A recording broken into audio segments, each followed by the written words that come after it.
we will get going. I'm so happy to have you join us tonight. January is always a bit hit and miss. You never know if it's going to be freezing cold or beautiful, but the great thing about being online is we can kind of get away from that a bit. So welcome to our online salon series. My name is Ellen Whiteman, and I manage the McDowell Foundation, and I'm so pleased to have you join us tonight. I think we're going to be in for a good evening. If you're unfamiliar, the McDowell Foundation funds teacher-led research in the province, such as the project you're going to hear about tonight. I want to start by acknowledging that I'm currently sitting on Treaty 6 territory, traditional lands of the Cree, Saulteaux, Dene, Dakota, Lakota, Nakota, and the homeland of the Métis. Our presenters, I believe, are on Treaty 4. Yes, you are on Treaty 4.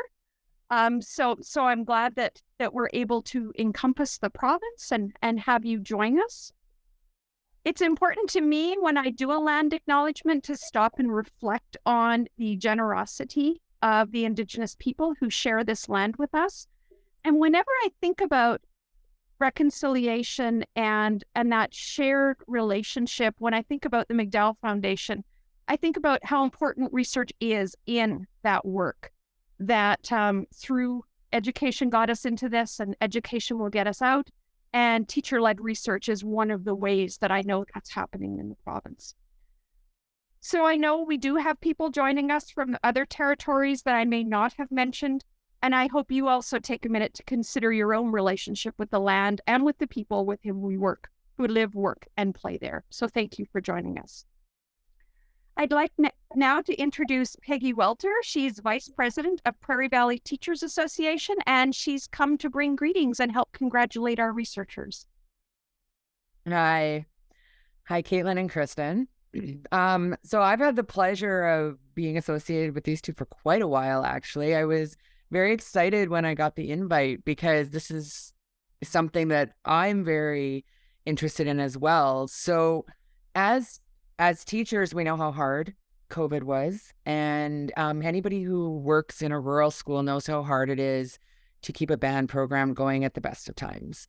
I work in the same school division as Katlyn and formerly with Kristen, and I am in one of those schools that's in the northern part of our division, and I watch band students come and go, and I watch how hard it is to keep a program going. And I also recognize, and the PVTA recognizes, just how important the arts are to our students as well, that the arts augment and enhance the rest of the academic programming.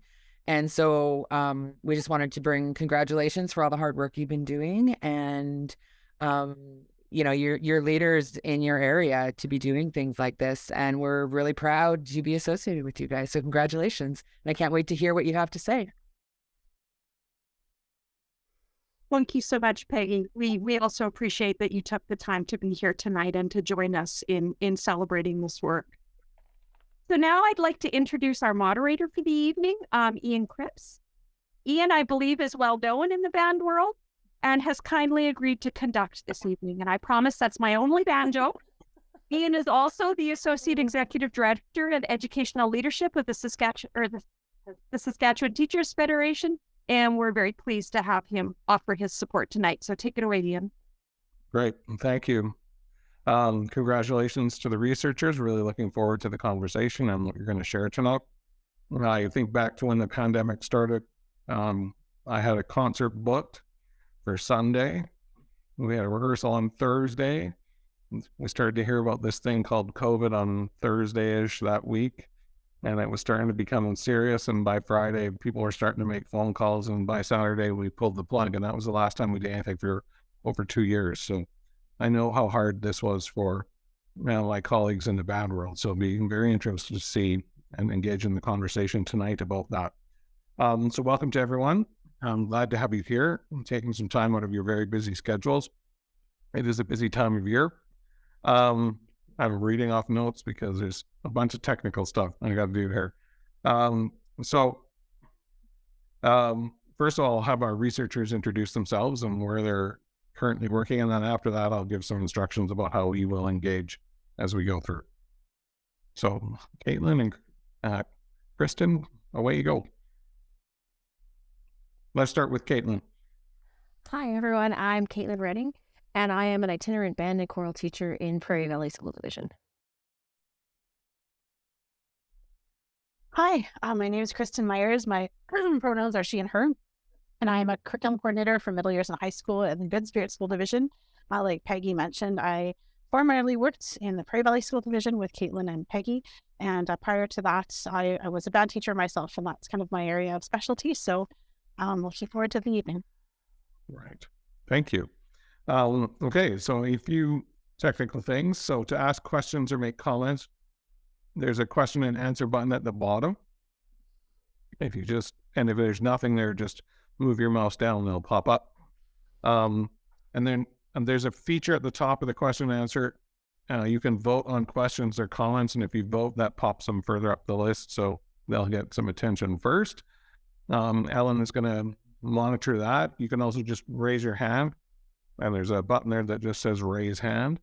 You could also just type in the chat, and we will also be recording this session to be shared with our teachers after tonight.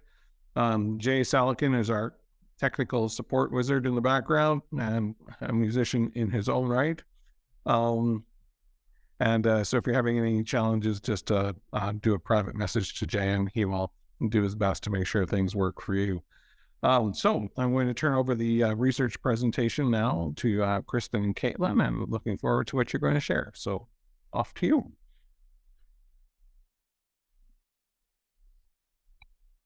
Great.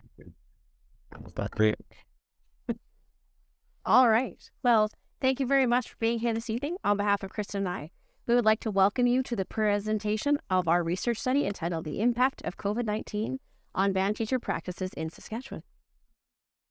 We're very happy and thankful to the McDowell Foundation for their support and for inviting us here to present this evening. So just a quick overview of what we wanted to share with you tonight. We'll start with a little bit of our introductions, get into what our research questions were when we first started this project, tell you a little bit about the methodology for our project, who our participants were, what our process was, how we went about data collection and analysis, highlight some of our key findings, mention a few areas for perhaps for future study and consideration, and then as an exciting moment, we have a video that we're going to be showing at the end. It will be the debut of this video that will kind of recap everything we've presented and present our research as well.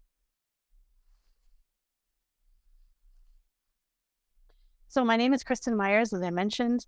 I work for the Good Spirit School Division. I was a band teacher, and my expertise in my area of training is in music education. And I was formerly the vice president of the Saskatchewan Band Association. There's a little bio there. So Katlyn? My name is Katlyn Redding, as said. My pronouns are she, her, and I am an itinerant band and choral teacher in Prairie Valley School Division, where I teach grade 5 to 12 band and choir, and grade 3 and 4 arts ed between 3 different schools. I've been with Prairie Valley and teaching for 13 years, and I'm a musician as well. Find some time to do that on the side, and when I'm not working at Prairie Valley or playing in musicals and things like that, I am the president of the Saskatchewan Music Educators Association. So, born in March of 2020, when everything changed for everyone, Kristen and I thought that it was important to, after some discussion, Kristen and I thought it was important to share the stories of band teachers throughout the COVID-19 pandemic, because we know a lot changed for everybody then. The following questions guided our research and helped to push us in the direction to share with you the rest of our information tonight. The first question was, how have band teachers continued to engage students throughout the pandemic? And we knew this would be important because band is about community and making music together. How has COVID-19 pandemic changed band teacher goals for students and their definition of student success in music education? What new instructional and assessment practices will band teachers retain once COVID-19 is no longer a threat, and why? And to top it all off, we wanted to investigate how band teachers' definitions of a successful music program has changed because of the pandemic, and why. Before we put our proposal together, we thought it was prudent to do a literature review. And in the beginning, as there was no research studies out about COVID and music, as we were right in the middle of it, we found research that related to when instrumentalists, specialists like band teachers, took the plunge and changed to more of a general music classroom. So that was the beginning of the research and the first information we were able to find until... And now, of course, as COVID has progressed, we are seeing some studies and some articles starting to come out about what those experiences of music students and music educators has been like around the world. So this is just a sampling of some of the articles and some of the research that we're now kind of reviewing and writing alongside as we work on putting together our final report for this project. So our methodology, we call this study a modified narrative inquiry, not holding exactly maybe true to the exact style of a narrative inquiry, but we chose narrative because we really wanted to focus on telling the story of our participants rather than another form of research. And so we really wanted to capture what was that experience like for those participants as they navigated teaching in a rural Saskatchewan band program during COVID from March of 2020 all the way to March of 2022, and really share what their lived experience was. Our participants ranged from rural Saskatchewan. We had 5 itinerant teachers from rural Southeast and Southeast Central Saskatchewan, all teaching in multiple schools, around 2 to 5 schools per participant. Their teaching assignments included grade 5 to 12 band, arts education, and additional music classes such as choral and jazz band. Everybody taught in different configurations of schools in the elementary, K to 12, and high school settings. The school populations ranged from 100 to over 700 students, and we had a mixture of teachers who were at the beginning of their career, the middle of their career, or at the end in the 15 plus teachers. Our project, it was conducted in 4 phases, the first of which began in August 2021, where we sent out an expression of interest to band teachers in Prairie Valley School Division and Good Spirit School Division. From those expressions of interest, we identified 5 participants. From there, September 2021 to December, we began with our first initial Zoom interviews, which were one-on-one semi-structured events, where we asked the teachers basically to share with us what their experience had been like to that moment. Then we went to a full day in-person focus group with some predetermined questions to get the discussion going. We asked them to keep a journal throughout the school year and began the data coding to prepare for the 3rd phase. Starting in January of 2022, we had our second 30-minute individual interview, the same idea with the semi-structured, tell us what you've been through, share your stories with us.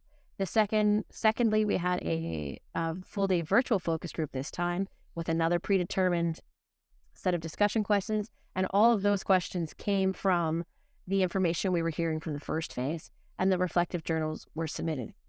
And finally, in the current phase that began in July of 2022, we did our data analysis, identify our main themes and idea, worked on getting the video done, and are working on our final paper and this project, or this presentation. So just a little bit about how we collected our data. As Katlyn mentioned on the last slide, we conducted a series of individual interviews with our participants as well as held the focus groups. And so that we found give us a good balance of we were able to dig in a little bit one-on-one and let those interview conversations lead us where they took us, while the focus groups allowed for some really rich and productive group conversation. And I feel like our participants really took away from that and went back to their schools, kind of feeling that sense of community, that there were others in the situation with them, and kind of be able to share those experiences. And so after our focus groups and our interviews, we took all of our notes and our transcriptions, and we went through and did kind of an open manual coding. So we went through by hand, and we really tried to look at what is the data telling us and tried to establish our codes based on those keywords and phrases and what was really coming through in the voice of the participants. And so after we went through all of our data manually and came up with all of our codes, then we took another look at it and we were able to kind of group them into what emerged for us was really, as we continue to narrow it down, really 5 overarching themes that were really the big themes that we heard coming out in all of our participants' narratives. And here they are. So the 5 themes that we boiled down to, the first one, reevaluating what is important. The second one, the challenge of change. The third one, resources and people as keys to success. 4th theme, navigating and responding to policy. And the last one, maintaining relationships with students and community. As Kristen mentioned on the previous slide, the first main idea that came to us came out of the data was reevaluating what is important. And this basically stemmed from our participants telling us about the temporary suspension of wind instruments, which caused them to reevaluate what was really important about their program, and in fact, to reevaluate almost everything they were doing in the classroom. When they couldn't use wind instruments to make music and teach band in the community, what were they going to do? The next thing that was identified was that it was really important to create a group music making experience in the safest way possible. So that turned out to be without wind instruments. And we got to hear all about the ways our participants changed their game and changed their practice to really be safe and supportive and engaging of our student learners. And again, the big important thing was that teachers kept the students safe, engaged, and learning, as well as being learners themselves. So that leads into our next theme, which was, of course, the challenge of change. And I think that anyone who is a teacher throughout the COVID-19 pandemic can identify with this theme. We really found like there were some unique stories and some unique themes and some unique descriptors coming out when we spoke with band teachers about this. A lot about teachers as learners themselves and what this kind of forced them to do. So after they reevaluated what was important and what they really wanted to focus on with their students, as Katlyn mentioned, and a lot of times, because many of our participants were forced to go to other instruments that were not wind instruments because those were deemed unsafe, this forced them to have to change and pick up some new skills and pick up learning some new instruments and finding out how to teach that curriculum and meet those outcomes and create those experiences for students in an area that was really outside what they had any experience doing for the most part, or that they were trained to do. Band teachers, for the most part, are highly specialized educators who have music degrees and music education degrees focusing on instrumental music, specifically on those wind instruments. And so even to go and say, oh, now I'm going to learn how to play the ukulele, for example, or I'm going to have to write music for drums because that's all we can play. That was a real stretch for band teachers and a real, we heard it was refreshing and it was scary and anxiety inducing. So you see our big red graphic there. So lots of dialogue around what that change meant specifically to somebody who was trained as an instrumental music teacher. Also, of course, those other factors, like any teacher would be familiar with, changing in class sizes, spacing, online instruction, constant fluctuation of restrictions and regulations, going online, going back in the classroom, and even something like a reduced class size to meet spacing requirements, where in a different class you might think, oh, great, a smaller class. For band teachers, again, who are used to providing students with that ensemble experience in a group music making, having maybe only 5 students because that's all you could fit was 2 meters apart, that became a challenge as well. So there were lots of unique factors that we heard about in terms of why all of these changes were particularly and challenging in a unique way for band teachers. The next area identified were resources and people as the keys to success. Our teachers identified that resources were very key to success, especially the support of fellow teachers, administrators, consultants, band parents, and families.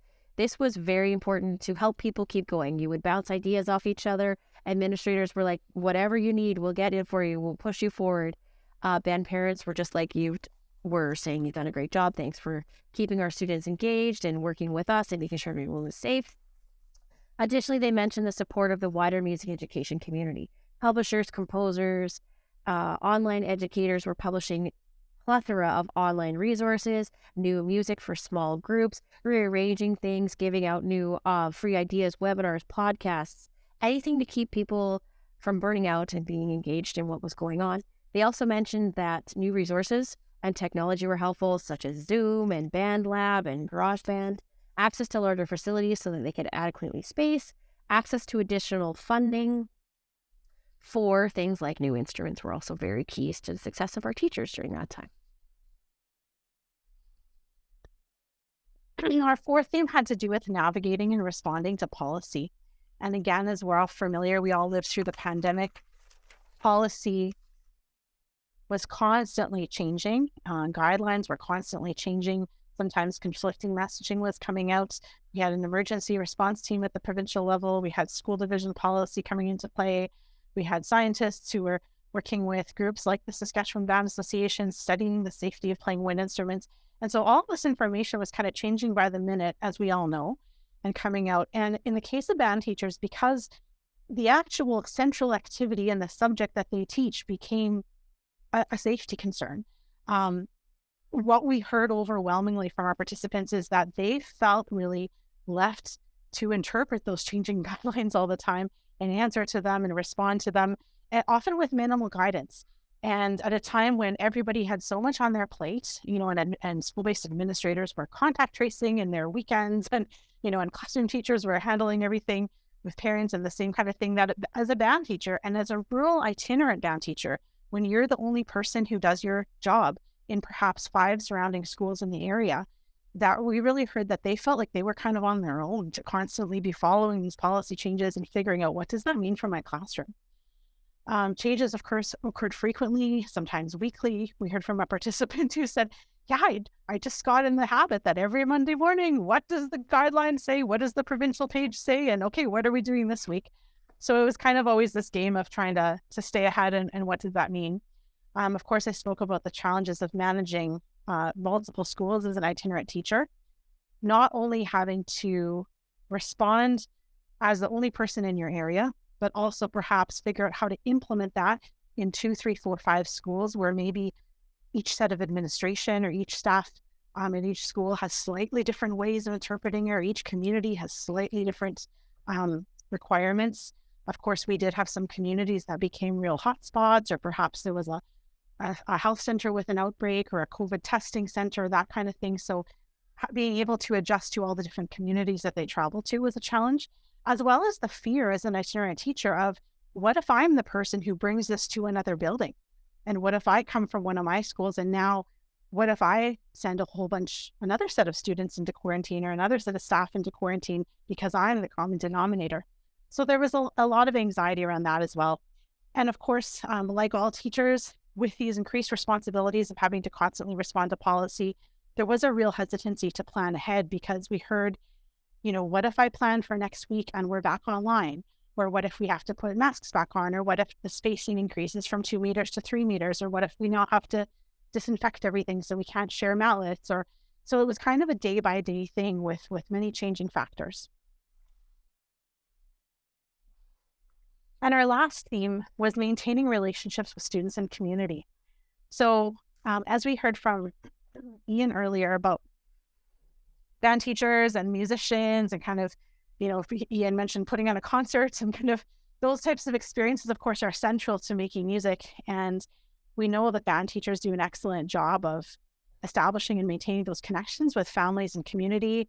Often a band program will involve things like trips, performances at festivals, concerts, recruiting, instrument tryout nights, all these kinds of things. And so when the pandemic hit and all of those things were not feasible to do anymore, band teachers really were forced with finding other ways to keep their students and community and families engaged. We heard a lot about technology and teachers being really innovative in terms of hosting demonstrations of learning and concerts online for families, recordings, photos, all those kinds of things. And we also heard a lot about the importance of maintaining student interest and responding to student interest and feedback during the class time itself, because these students had signed up to be in band for the most part to play their band instruments. They had signed up for band to play their trumpet in the band and go on the band trip. And so when all of a sudden you couldn't play your trumpet, how are we going to keep that student excited about coming to class and excited about making music? And so we heard about surveys for students. We heard about, let's play some piano and guitar and bass, and let's learn these pop tunes that you like. And, you want to try this out? Let's do that. And so we really heard about kind of this constant, whatever we can do, whether it's online or in person, to keep those students engaged and excited about music, that teachers really went that extra mile. So although there were many negative associations with teaching during the pandemic, many challenges associated with it, we also heard that there were numerous positive outcomes. And we really saw a lot of examples of teach our innovation and resiliency in the way that they handled the onslaught of demands and kind of accommodating to continue to keep students and families engaged. During our research study, like every other study, there was a few things that impacted Kristen and my progress. One of them was COVID-19 itself. So we thought in the beginning that we would be past it when we started this research study. We were wrong, as we all know right now. So like an example of this is how our second focus group was moved once due to Omicron and then another time again due to the weather, but that's just Saskatchewan in March. Another one was a change in employment. When we began this process in January of 2021. We began then. Kristen and I worked in the same school division, and then we were in the process of Kristen changed jobs. So that was a little bit of logistic things. So we worked remotely for a while. We've been to Yorkton, we've been around. So it was a bit of a challenge there. And the reflective journals were a little bit more challenging than we had originally thought. It was very hard for us as researchers and our participants for the added work when they were still dealing with a worldwide pandemic and everything else that COVID had to throw at us. So just a quick final slide here that as we're working through our final report, we're continuing to brainstorm what would be some areas for future study or consideration.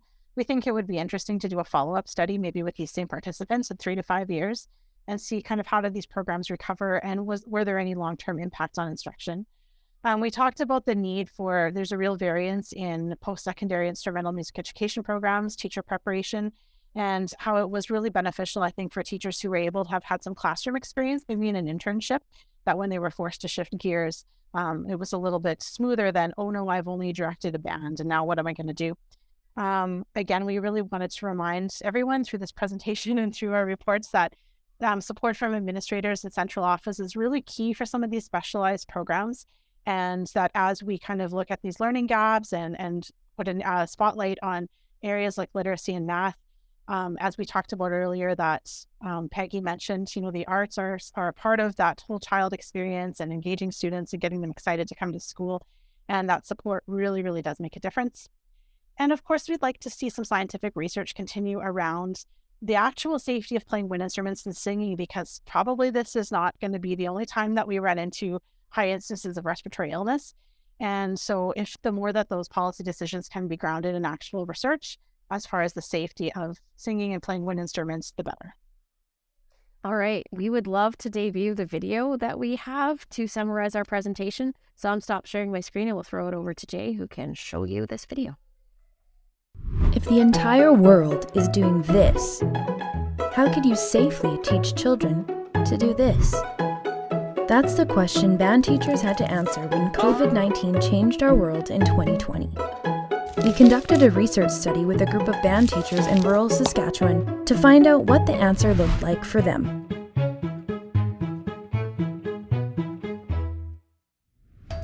Band teachers are a unique group of educators who have specialized training, often seeing themselves as musicians first and teachers second. They found it especially challenging to respond to pandemic policy because it meant abandoning their usual methods and leaving their area of expertise. The teachers in our study had to adapt to things like reduced class sizes, online instruction, restriction of wind instruments, and even introducing new subject matter like dance, drama, and visual arts.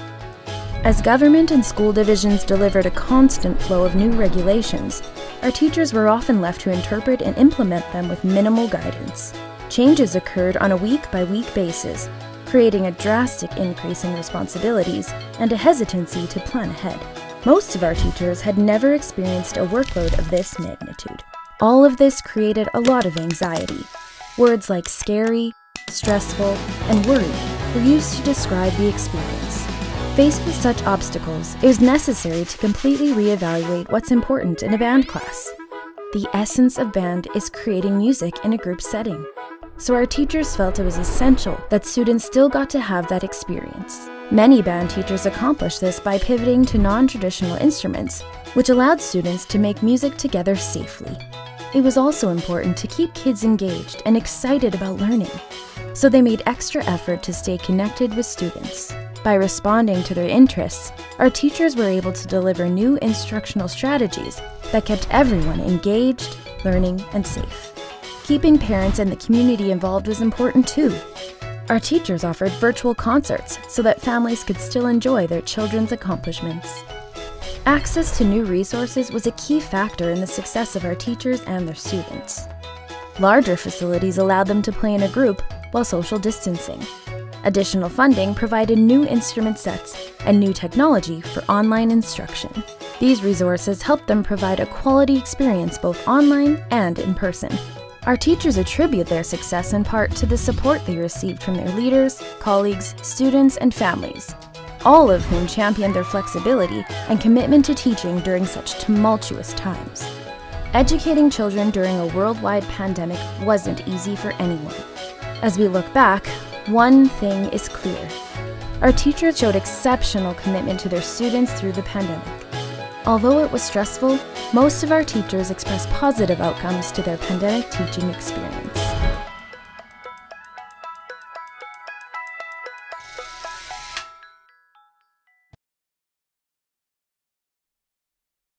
Thanks, Jay. And thanks again for everyone for joining us tonight. There's just a few acknowledgements here and thank yous on our final slide, and we look forward to the discussion.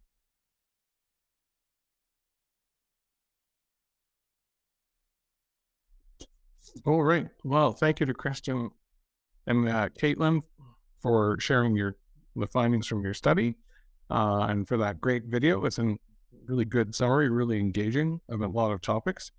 We have a couple of panelists that are going to join us tonight.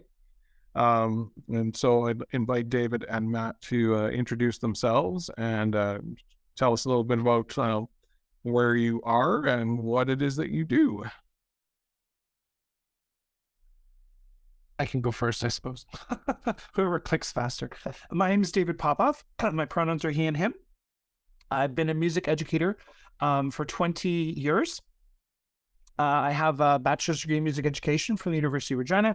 I also have a master's degree in music from the University of Ottawa in flute performance. So I'm also a professional flutist. I play quite often. I play with the Regina Symphony. So I definitely see both sides of the COVID coin of my own performing career and then also my education career. I teach in 2 schools in Prairie Valley School Division, École White City School and Emerald Ridge Elementary School. I teach grade 6 to 8 band, as well as some arts ed. I teach grade 5 arts ed and grade 1-2 arts ed. Thank you. Matt? Well, good evening, everybody. Katlyn and Kristen, that was a fantastic presentation. Thanks so much. Really, really intriguing. My name is Matt Brown. I'm the principal at École White City School. I have the absolute privilege of working with David Popoff.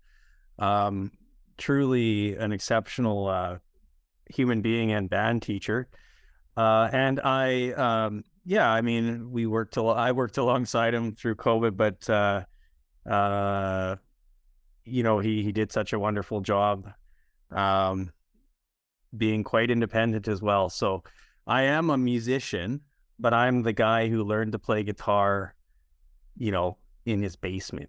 I'm that guy. So I love music, but I don't have a lot of that very technical skill and knowledge. So good to be with you. So it's important. Most people start in the basement. Ours is a big storage unit for my 2 musician sons. So David, I assume you were a participant in the study. So maybe let's toss it to you to share a bit about some of your reflections and some of the things that you were thinking about as you came through the COVID time, but also through the study. What kind of things were you thinking about in that time? Well, it definitely was. Matt and I talked about this today before the presentation, and I said one of the things that I found during the whole COVID experience was that it was almost a little refreshing. And I feel sometimes that wasn't the case for many, many, many teachers. They were, very stressed because they were trying to do what they normally do in a COVID situation. And what I was trying to do was not do that, because I knew that if I tried to teach band the way I always did, and I put on those blinders and I said, we're going to do this way and it has to be like this, it wouldn't be the same. We wouldn't be able to do the same things. It wouldn't look the same. And I was worried that students would view that, new band students, I teach beginner band students, So these students haven't had a band experience before, or very minimal band experience. And I didn't want them to have an experience where it was subpar. It wasn't what it was supposed to be. And then they wouldn't like it. So then they would quit, or they would decide that this band that I'm part of isn't what I thought it was going to be. So I don't want to do it anymore. So rather than do that, I thought, okay, well, we can still cover all these outcomes. We can do this. We can shift towards more of an arts education approach, which we are covering that curriculum anyway. And our school division, most of our schools, band is backed with arts ed. So there's already a support system there. And so what I taught was we did some ukulele, and as Katlyn said, I'm not a ukulele player. I had to stay about 2 lessons ahead of the students and practicing in the hallways. And I laughed to the students during the day. I said, students, I am practicing this ukulele for like 3.5 hours a day because I'm playing it over and over and over and over. So if you want me to play, recent pop songs on ukulele, I'm good to go. And then we also did some bucket drumming. We did some djembe drumming. I'm lucky to teach in 2 schools that have very well equipped for arts education. We have a lot of musical equipment, drums, guitars, djembes. So I had a really good basis of equipment, which some schools I know don't have, and that would be a challenge. And then I was also able to teach, some drama, some visual arts, some dance, which I've taught before in various capacities, but this is where I was teaching it to my band students. And one thing I'll finish up by saying was, and I noticed this many times during the year of COVID, the year I wasn't teaching band, is that the kids still called it band. We didn't pick up an instrument. Kids still said, I'm going to band and have band. We're going to band when we were drawing pictures and we were playing drama games and stuff, but they still related to it as band. And then when we came back the year after that, it was business as usual for the most part. I haven't really seen a reduction in numbers, or slightly, but there's the reduction in numbers that I have seen could be attributed to many different things, not just COVID. So there wasn't a drop off or a backlash, and it was sort of business back to the way we did things as usual.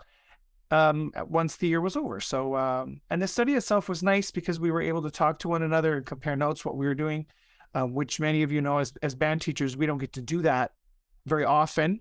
We're sort of islands in schools where we're the only one teaching in our particular area.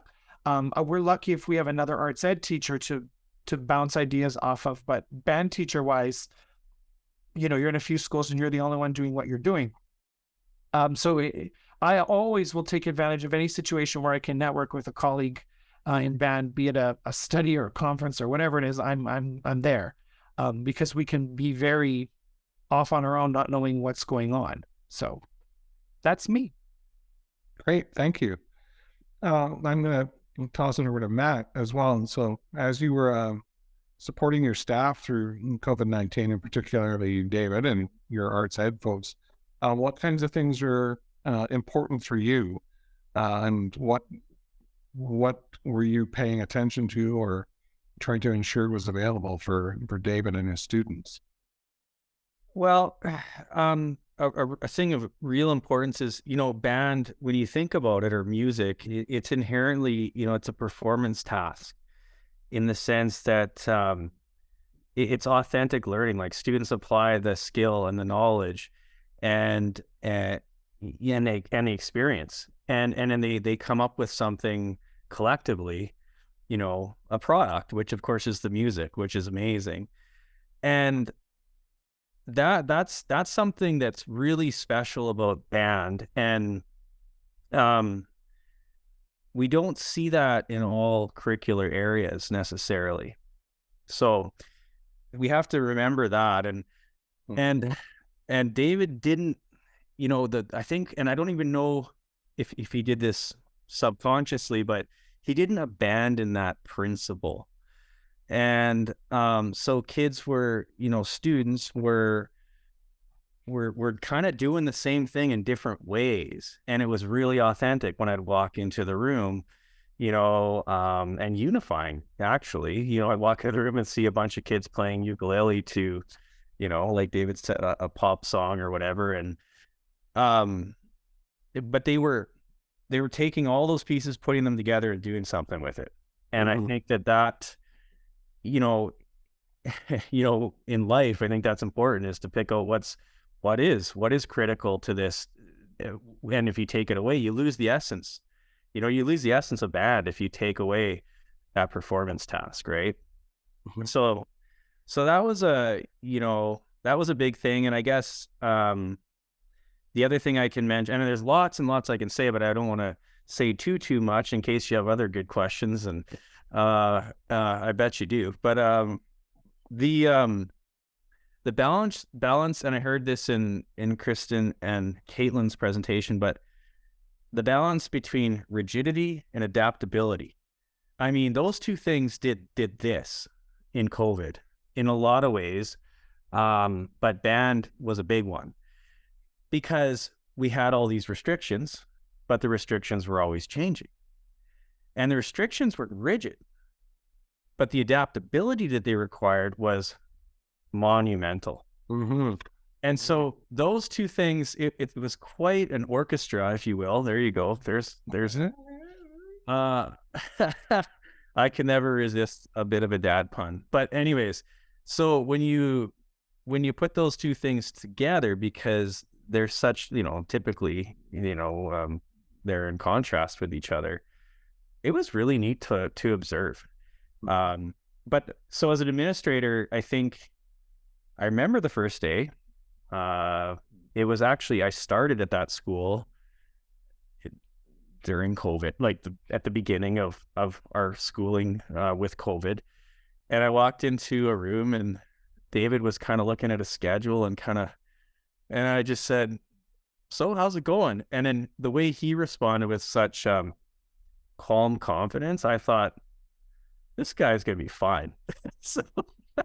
And because mindset's a big thing, and he saw it as opportunity. I really do believe that. So, and he proceeded that way for a couple of years.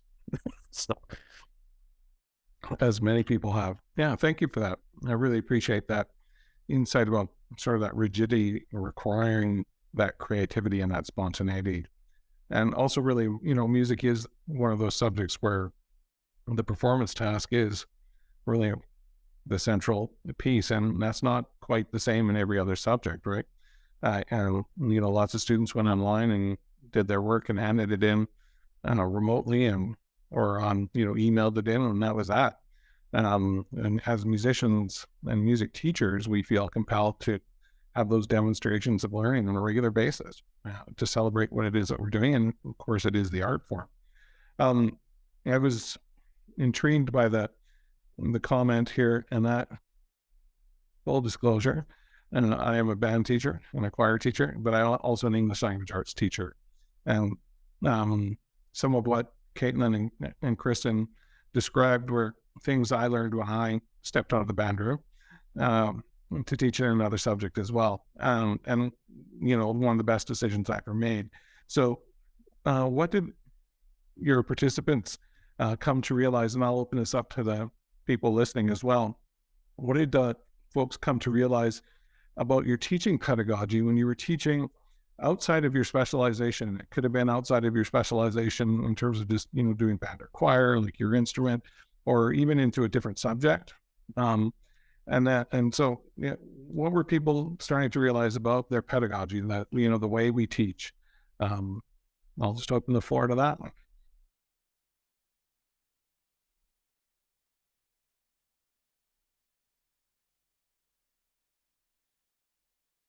Well, I think it did require a lot of reflection about the way people taught. And as Matt and David mentioned, as we highlighted in our presentation, what we really heard was it forced people to kind of reconsider what's important for the students. And that was that idea of collective music making, as Matt and David talked about. And so then it was like I had to rethink my pedagogy about, if that's what's important and that's what I value, and that's what I value for the students, what does that mean for what do I have to do?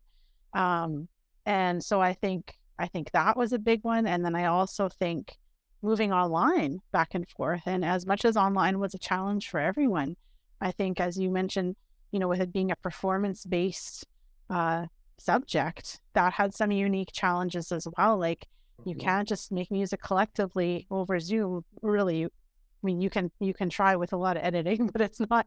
So, I think for teachers who, like you mentioned, Ian, who teach in a very highly specialized area and maybe a lot of their experience is limited to that, I think that was part of, as we said, the challenge of change was, I think it forced that reflection about what do we teach and how do we teach it in a way that maybe band teachers don't always get to experience, right?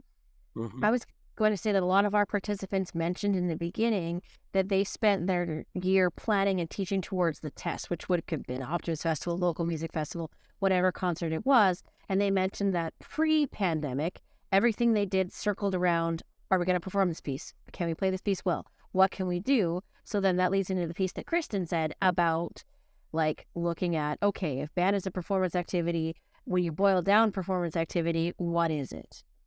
And then I was just laughing in my head about the online editing thing. Us at the time of Prairie Valley music teachers did a Star Wars thing for May the 4th, and David shaking his head because he had to edit it. And we all have music degrees and we're professional musicians and we couldn't play at the same time. And like, it was a lot of work. So just thinking about trying to put band kits together, and even in my own work outside of the SMEA, we did a couple of our provincial honor bands online, and the amount of professional editing that we had to do to get it to work. Like, it was still about the collective of being together, even though we were very far apart. But yeah, so those are two very interesting themes that resonated throughout almost everything we heard. Yeah, I think you're right, Katlyn, that shift from when you put it kind of teaching to the test band edition, teaching to the concert or to the festival or to the performance. And now that we don't have those things in the same way now, what are we teaching to kind of? And so that was a big shift for people, I think. And in some ways that not lack, but the change in focus from that performance, that adjudicated festival, whatever it was, relaxed a few of our participants and have changed and they mentioned that it changed their perspective when they got back to instruments the year after. So maybe they're not as worried about that. They're going to pick music that better serves the learning goals and skill development of their students than the one that needs to be graded at the festival. So that was an interesting shift that they did highlight in the second interview in 2022. Yeah, and I was going to ask, did it drive people back to the curriculum in a new way? You both talked about, sort of using the repertoire as the base, as opposed to the conceptual material inside the curriculum. Band is a vehicle for teaching music. Choir is a vehicle for teaching music. And so I think what this did was drove people back to, I'm teaching music. So did it cause any of the participants to use the curriculum in a new way, or to really dig into the curriculum in a different way than they had? I think you alluded to that a bit, Katlyn. I think it challenged a lot of our worldviews in the same way. Like, a lot of us pick to deliver the curriculum through band because that's our frame of reference and our passion, right? I like to play in band. David plays in the symphony. Kristen talks about the Yorkton Community Band all the time, things like that. So that's where we feel we fit. And we did hear a lot of our band teachers express that they are musicians first and teachers second, or band teachers all rolled into one. So it really did take a lot of them to look at the curriculum and be like, how do I do the same thing with something else? And then again, it forced a lot of change and a lot of learning on our parts to find those skills in themselves, because we knew band, right? Band was our thing. We understood how it worked. We understood the finite influences of it. You pick the music, you play the piece, you do the thing. That was it. And then it was like, well, I can't do that. So now what do we do to get the same outcome out of the kids and the same generalized feeling and experience at the end? From a pedagogical standpoint, I really do feel like it was an excellent example of getting to the outcomes in different ways. We were seeing all these new pathways to learning, and I'd walk in and see David with a bunch of kids, and Home Depot buckets and, you name it. But, and also I mentioned this to David a bit today, but like, I don't know, but it may have even strengthened some of those fundamentals or those foundations, when it comes to music, because I do think, as Kristen and Katlyn have talked about, the focus changed a bit, and we may not have been going as fast, just kind of enjoying as we experience it, kind of thing. And David could probably talk a little. I'm sure he could talk a little bit more about that. But yeah. Well, I was going to throw in there too. One of the things that I found when we were teaching these other modalities of teaching music was some of the outcomes are actually easier or more readily accessible through something other than band. Band is great. You get technical skills. You're making music at quite a high level. A more say intricate way of making music with pitches and rhythms than you can do on, say, a bucket from Home Depot. There's chords. What is concert pitch? All of these skills that aren't really in the curriculum. Well, they're in the curriculum, but they're embedded. They're an indicator under one outcome. All of these things. So we're very much the arts ed curriculum, we're very much, increasing skills of voice and instruments, tons of that through band. Those other outcomes, some of them are a lot harder to teach. First Nations outcome, there's very little band repertoire that's authentic and suitable. There's more now, but there's very little. So you're not teaching that as much through band. Improvisation can be done, but sometimes it's a little tricky because they need to have facility on their instrument. And if the instrument's getting in the way, well, that's going to make it hard to improvise. There was things that I did during the year that I think they got a better run at that curriculum doing it the COVID way than maybe they would have done through it the band way. But they didn't get those band skills. So that's one thing during COVID that definitely was a different situation. I was going to mention that the year we were doing all of this was my summative evaluation year. So, Matt was my observing principal, so as we were doing these things and I'm going, okay, so just so you know, like everything you're evaluating on, normally I don't do any of this. Like this is totally random stuff. We're doing bucket drumming and ukuleles and visual art, and I'm putting project stuff on the wall. So I said, whatever you're evaluating me on, hopefully it's through a little bit of a half COVID lens. And it was fine. It was actually that was almost better that was my summative evaluation year, because it was a year where I was reflecting a lot on my teaching, and you can't go on cruise control during COVID. You can't just do what you always do. So having to reflect on your teaching as you're doing these random things, it was probably a good year for me to be on a summative evaluation. Well, now that you're back at teaching band, are you doing it differently? Are you making space for some of that other? Yeah. And, I was going to say, like, I was already, before COVID, I think maybe the time in my career, my experience, as you get further on in your career, you get more worldly, you get a more worldview of band. And the way we teach band in Saskatchewan is sort of inherently different than, say, the way they teach it in Texas. Texas is very competitive driven. It's very, the facilities are outstanding, but it's very, very competitive. And the more we teach and we get a worldview of band, the more we realize, is that the way it's a sport? It totally is a sport. It's like football.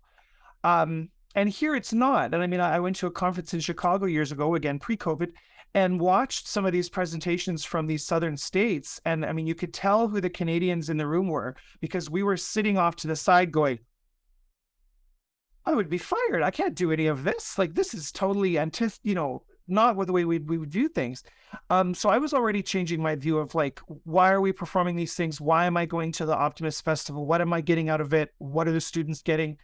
And then I think COVID sort of crystallized some of that stuff and made me think, like, what's important? Is a perfect concert important? Is a concert where the students are really enjoying themselves important? Is a concert where the students are demonstrating their learning? Is that the goal of this? Or is it entertainment? What is it?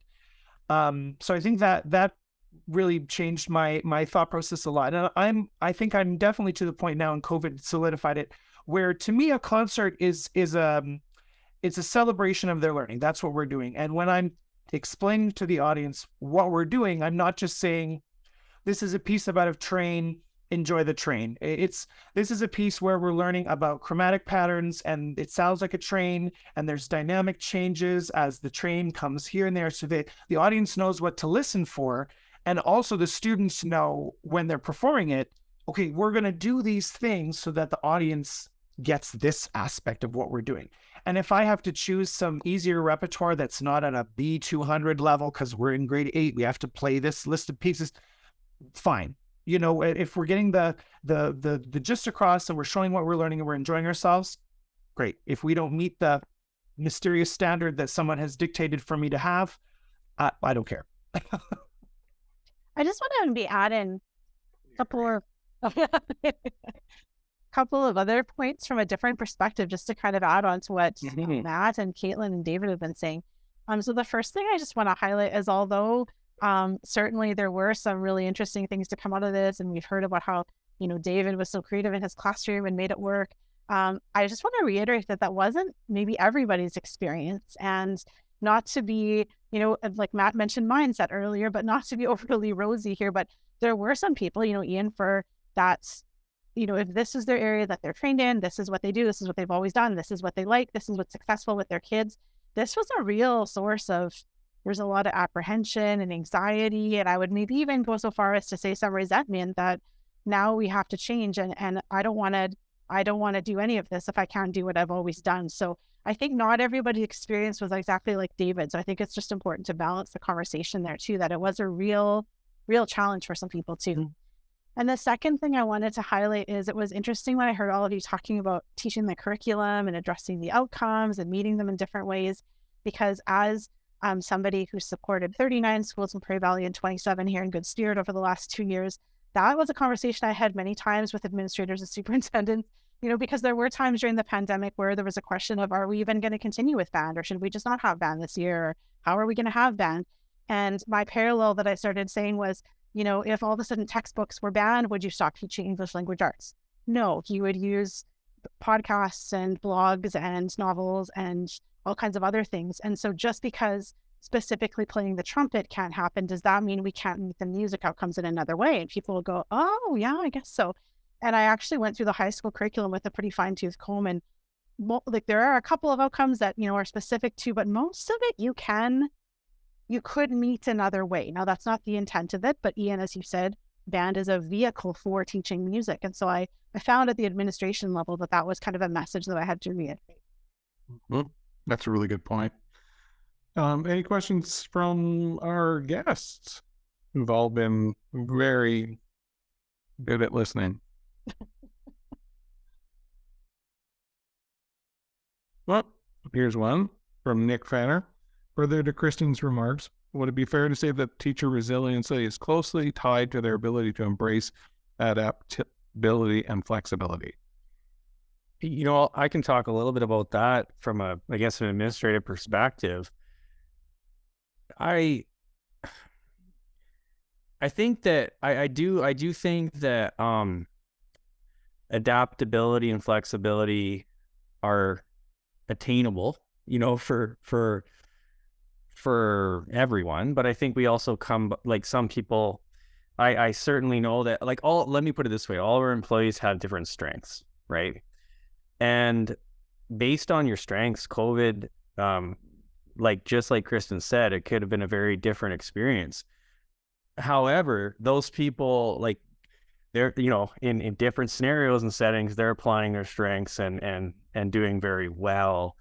The reality is, like, change processes are so hard, and we were in a revolving change process, you know, and I think that great question, Nick, because resiliency has to do with making it through and then kind of settling and then reflecting and figuring out, well, what did I learn from that? But we didn't have a lot of time, you know. It was kind of like, okay, we've made it through this, and here we go. We've got another change coming, and that type of thing too. So, yeah, I'm not sure that I answered the question, but I do think that people are resilient in different ways. Is I guess my perspective, and I do think that adaptability, it's one of my very favorite qualities in people, but that has to do with my personality, you know. So I drive some people crazy because of the way I think, right? So I'm not sure what others what others' thoughts are on that. But Well, Nick's mention of the term resilience just made me think about there's a new term coming up in the research about equitable resilience for kids, right? And that doesn't mean the same thing for everybody, Matt, like you said. For kids to be resilient, what are they facing just even to get in the door to school? And that kids are demonstrating different levels of resilience even just to get to the same. And so I think about that in terms of teachers during COVID too. And I think that teachers, we're all whole human beings, and teachers' personal experiences, if there were teachers going through separation from family or personal loss or difficult personal circumstances, I think all of that kind of impacted maybe people's ability to deal with some of this change too. So we can't forget about that. I was going to say it also comes down to a piece about identity that Kristen and I observed a bit in the participants' responses, is a lot of them did mention that they were band teachers, not the word teacher, that it was all one piece to them. And speaking as a band teacher myself, this did really challenge that for me in my own practice. Is like, what do I do? Why am I here? Who am I, right? There was a lot of that for an entire year, especially when I'd walk in and see all these instruments on the shelves that I really did enjoy when I picked up my Home Depot bucket and my drumsticks, right? It was like, what are we doing today? Why are we here? And it was really, Kristen mentioned that like personal life was good, and I managed to come out of the pandemic pretty unscathed, and I'm very, very grateful for that. But like, it was still hard to look at my identity and bounce back every day. Every single day it was something new, something changed, something pushed a button, right? There'd be oh, hey, Katlyn, you can't do this anymore.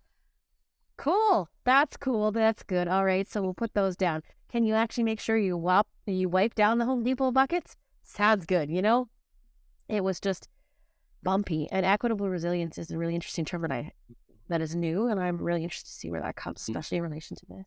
One thing that I know, and I didn't have this situation as much, but I know a lot of band teachers, I'm sure we're feeling this way, and I can see where it would come from, was, well, lots of times our programming is dependent on us. So our employment is dependent on students signing up for a program. And so you have that extra bit of worry that if my program is canceled because of COVID, or my numbers decrease because of COVID, is my employment or my job or my program, whatever it is that going to be removed from me? I think with band teachers, that program that they belong to is part of their identity. It's not as easy for us to just, I'll go teach grade 3 in a different building, or I'll go teach a different subject at the high school. It's a program that for me, I've spent 16 years growing the program I'm currently in. I've more than doubled the enrollment over that 16 years. So I have a lot of my own blood, sweat, and tears in that programming. And if the school division was going to come and say, you know what, we're going to cancel this programming because of COVID, that would be a real hit. So I think that's an extra level of anxiety and worry that maybe a band teacher that has, or would think about, that maybe a classroom teacher wouldn't register as much. I don't know. Well, and David, like you mentioned, as your career as a performer too at the symphony, that, for band teachers, these are people who have been intensely studying an instrument since probably the age of 10 or 12, and put in hours and hours of outside of school practice and done some specialized training the whole way along. This is a personal identity and a life to them. This is not something they chose to do, kind of later in life as a career. This is their life and their personal identity. So that does add a different layer to it, I think. Mm-hmm. And on that same note, I would say that in a lot of ways, and I don't know about David or others, I definitely try to forget about a lot of that. Like I would try, as I said, try to forget about playing my own clarinet in an ensemble, and forget about doing a lot of those things, because it was just easier to compartmentalize it, put it away, and be like, Kate, that's not my reality right now. Leave it to the side. With any luck, it'll come back one day. And for me, being able to separate those two made it a bit less of a sting each time.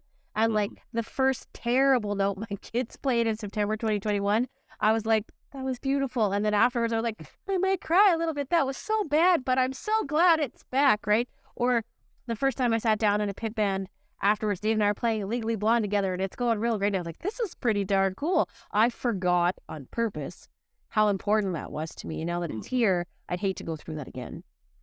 Mm-hmm. Absolutely. I think about when Matt was saying about change and the pandemic, certainly band and a few other subjects, it was like you could not do what you do at all. Like that was just not an option. Other subjects like English, math, science, you can still do English, math, and science.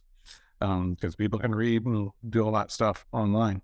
It looks different, but it doesn't sort of take away that, the essence of what it is. So I think you're right. There were those dual levels of loss, right? That loss of everything that to do, and that little bit of a loss of your something connected deeply to your identity. Also impacting your personal life, because you couldn't go play either, right? You couldn't go make the music that you wanted to make with the people you wanted to do. Yeah. And I do remember my first rehearsal back to Katlyn, and I work with adults. Same response. Anything else from our audience or our guests here tonight? Any other questions? Ellen's got a comment there about being a band parent and worrying about coming back to that holistic curriculum. One thing I did notice is once we could all play and be together again, boy, oh boy, did people come out, both to play and also to attend and to support. So you can tell how important it is. And I think if there's a lesson we can learn there is to see, what that response has been to the arts post-pandemic, how much people need and want that in their lives. Anything from... Yeah. Well, go ahead, Matt. Yeah, with it, and one thing I can't help but mention is just, in the time that I've been working with David, and it's been COVID time, it's really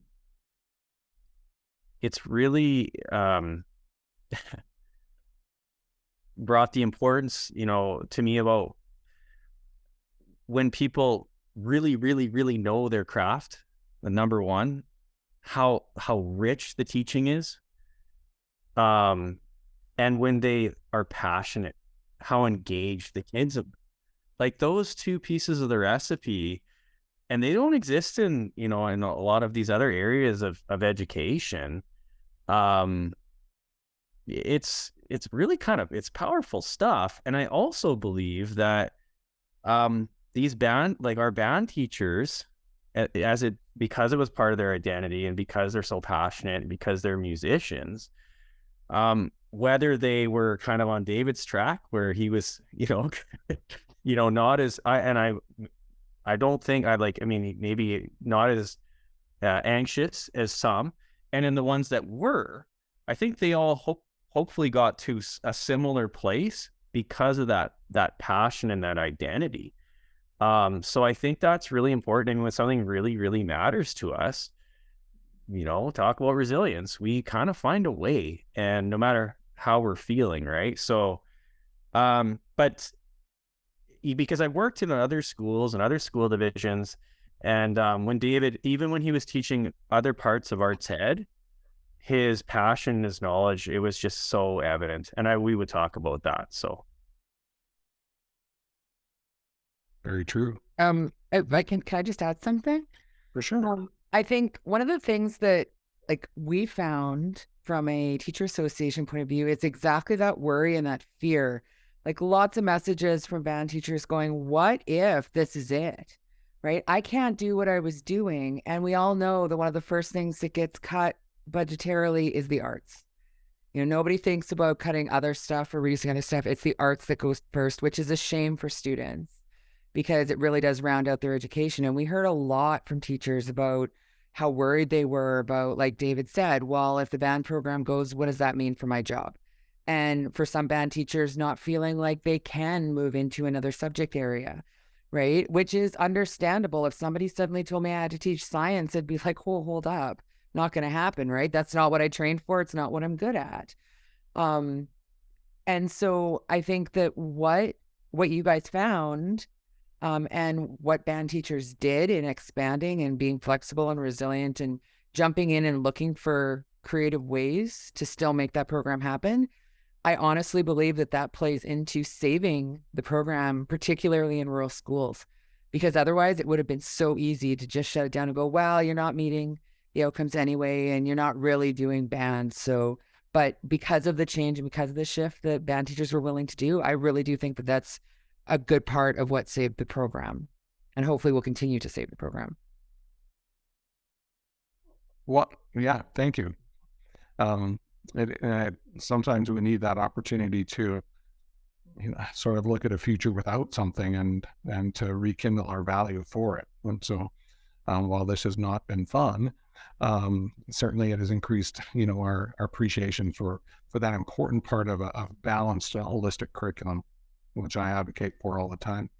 We're going to move to the real practical. So in that opportunity to teach, blended sort of virtual, what were some of the programs or tools or technology that seemed to surface that were really helpful, that maybe we hadn't thought of before, using as much in the music classroom?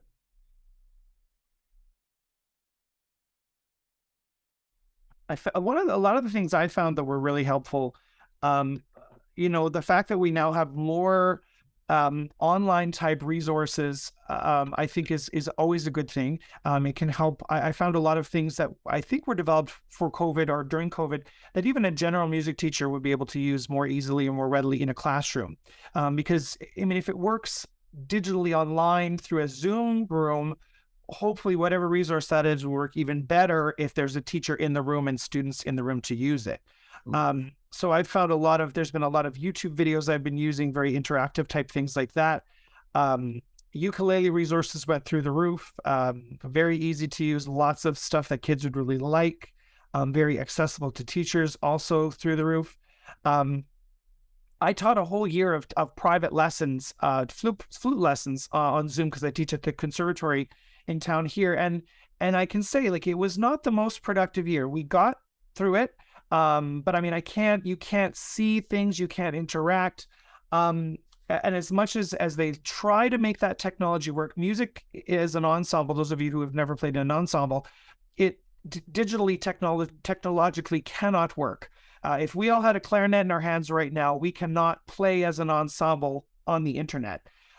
So, as band teachers, we were having to first of all, learn ourselves that it doesn't work, and then go to an administrator or a superintendent and say, I know this looks cute, these Eric Whitaker virtual choir, that didn't happen like that. That looks nice, but it took hours of work at professional digital editor. But because that's the product that our uneducated, but our non-musical people see and money, that's what they see. They think, oh, well, just do that. And it's like, well, no, we can't do that. So the closest I got with elementary band was we videotaped our concerts. And I'd like to still keep doing that. I would like to, we're not doing a March concert this year, because I always find that's an awkward time. Optimist Festival is tricky. But we're going to have repertoire that's ready. So maybe what we'll do in March is we'll record some stuff. We'll do some performances that way. And then maybe we can get some parents and grandparents and people to see these performances that maybe wouldn't see them normally. So I think that hangover of recording performances and having them quality, teachers know how to do it.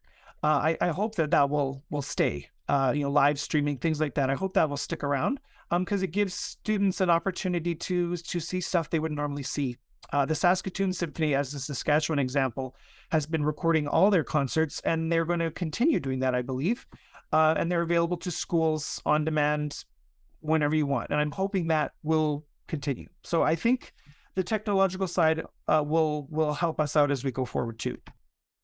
Thank you. And then I think to kind of tag on to that too, I was just thinking back to certainly all the non-wind instruments, like you mentioned, David, the recordings and accessing resources online was a big one. And then it seems like composers and music vendors started to make a lot of things available online or in different formats that I think will hang around. So I think maybe David or Katlyn can comment on this better, but music publishers and composers started going back and rewriting or writing music designed for smaller groups of kids in different configurations so that it was more easily taught when there were small groups and spacing. And so now we have those arrangements. Those are out. They're not going anywhere. And so some of our smaller rural programs where you maybe only have a small class, you're not in the city with a band of 100 kids, there's a wider variety of resources and repertoire that are available kind of as a lasting consequence of this. So I think there will be some lasting kind of bonuses that we got. That's nice. Oh, sorry, go ahead. Oh, so I was going to say, piggybacking on flex band or alternate arrangements or whatever. I have a grade 9 band of 35 kids, but it's wonky instruments. There's only like 2 trombones, 1 euphonium, and the rest are all upper winds. But with this new stuff of good quality repertoire balanced well, I can still make that music work with that group of kids. And then last year, 2021, 22, I had 16 kids in my 11-12 band, and we didn't want to mess with the cohorts too much back then. So with the flex band stuff, I was able to play grade 3.5 rep with them because that's where their skill level was, and make good music. And I really do hope that that lasts in the industry for a long time, that when you release your grade 4 piece, you also release it in a 5-part flex, because not everybody, unless you happen to be in the mecca that we call Texas or the different beast, there you don't always have 100 kids. You might have 40, but they have skills, they have abilities, and they deserve, almost is the right word, good quality music from the people in power. And I really that is an amazing thing that I hope does last. Yeah, thank you. Okay, well, before I turn this back over to Ellen, I'm going to ask our 4 panelists to share one most significant learning that they took through the pandemic or through this study. Like, what's one thing you're going to take with you into the rest of your career? Simple question. I can go first. This was a big one, but I think the biggest thing that I'm going to take with me is that, and this is my own experience, and I saw it come through a little bit in the participants' responses, came from my one principal who looked at me and said, Katlyn, this is not what you want to do, but you set the tone for what happens this year. So I walked back to my room a little pouty, and I was like, well, I can hate this year, or I can try my very best and see if I can get the kids to try their very best with me. And I take that every single time I get into a classroom now, every single time I get into something, or a kid is having a bad day, I'm like, you know what, we set the tone for what we're going to do today. So let's try our best to make the best out of what we have, and then do something different tomorrow. So that is one thing that I will take with me forever in everything I do. Fantastic. Thank you. No pressure. I would say mine is very much the aspect of what am I trying to teach with band, and especially as a middle school level. I'm not concerned about whether that student is going to be the world's best clarinet player. I'm concerned about what is the connection they're having with their fellow people in the ensemble. What is the experience of that? Are they enjoying music? Are they learning some skills? Are they learning how to play in an ensemble? And really focusing on what, not the product as much, but really what is the experience of those middle schoolers, and am I putting them on a path that they're going to want to continue making music in whatever fashion it is, even if it's not band, and what is this experience teaching them even outside of music, outside of the musical aspects, and that's really sort of extracurricular, but I think those aspects of an ensemble are some of the most important parts, the things that are not maybe in the curriculum, but the things that we know, those of us that have played in an ensemble and a musical group, really that's what kids go back for. They don't go back for the notation or the stuff. They go back because their friends are there, or they felt belonging, or they felt acceptance, or whatever it may be. That's really, I think that COVID crystallized that that's what's important to me. Not so much can this child play a G major scale at whatever metronome marking. Thank you.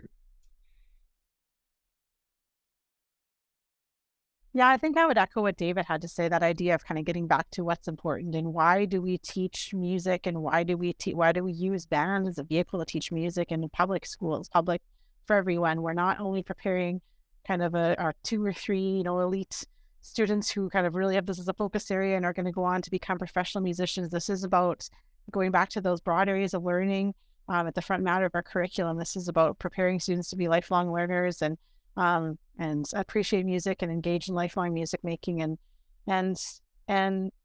that when we all came together, we were able to maintain that for students. And like you said, that there has been a demand for it to come back, and that's kind of reaffirmed the value of it as well, I think. Thanks. Yeah. Okay. Well, I would, when I think about music, it's really, I mean, if you think about it historically, it evolves, it's about the creative process. That's a real component of music. And I think that my takeaway would be to explore other pathways to success, even when it's not necessitated by a pandemic, because I think really, really good things can come from that. And yeah, just to keep it fresh and try new things, because I think it's really encouraging and engaging for kids and for our professionals. So, well, thank you very much. Well, thank you to the panel for a really great discussion. We could probably do this for another hour. We get musicians together, and like David said, we don't often get to sit and talk shop because we're either at a rehearsal or the only person in our school doing that. So you get us together and you can't shut us up. So a fascinating study and a really exciting piece of research that can go now into the field and be built upon as people dig into the sources that you have and your findings. Some good learning that we can take both into teaching practice, but also thinking about how school divisions support the fine arts and support the people in those classrooms teaching those courses. So thank you to all of you for a really great and rich discussion tonight. So I'm going to turn it back over to Ellen to do some final pieces, and then we will all probably go practice. Well, thank you so much, Ian, and thank you all for coming tonight. I really appreciate you taking some time out of, I know, our incredibly busy schedules to come and share your knowledge and your expertise and your common experiences. So the mission of the McDowell Foundation is enriching teaching and learning by supporting professionally led research, which is a bit of a mouthful, but actually it's supporting the teachers that are here tonight. It's supporting the incredible research that happens when you give teachers a little bit of time and a little bit of space to collaborate and to work together.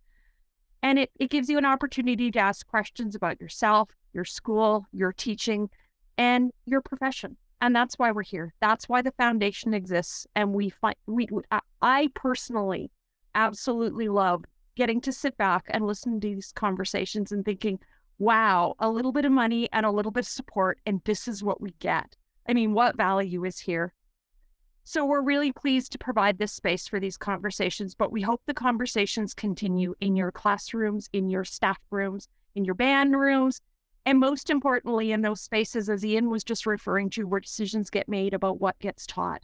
Because I identified in the chat, I'm a band parent, and one of the scary things for me was watching things whittle down to, well, what do we have to do? But what feeds the kids? And I know I have a 15-year-old daughter, what feeds her is the work that you're doing. So I thank you collectively for that. So thank you in particular to Kristen and to Katlyn for an amazing study. It's been a privilege and an honor to support you through this work. I've thoroughly enjoyed the conversations we've had, and we've had some great ones. So I'm looking forward to your final report. I'm looking forward to reading it. I'm looking forward to sharing it. To David and Matt, thank you for joining this evening and bringing a bit different perspective from a participant and principal. We really appreciate the diversity. And of course, to Ian for providing his leadership, his expertise, and all of the support he provides to the foundation over the course of the year. And Jay, of course, because he makes all this happen. So the foundation exists because we believe in that professionalism of teachers and the need to ensure good research is coming out of Saskatchewan and not coming from New York or from Texas. That's scary. I didn't know that about Texas. But it's really important to us as well. The reason we're able to do this is because of our many donors, including the STF, that provide the resources that let us provide the resources to teachers. So thank you so much to the donors who do that on an ongoing basis. So if you're interested in more information about this project, I'm hoping I'm going to have the video up within a week. Permission from the researchers, of course, but we'll have it up and available.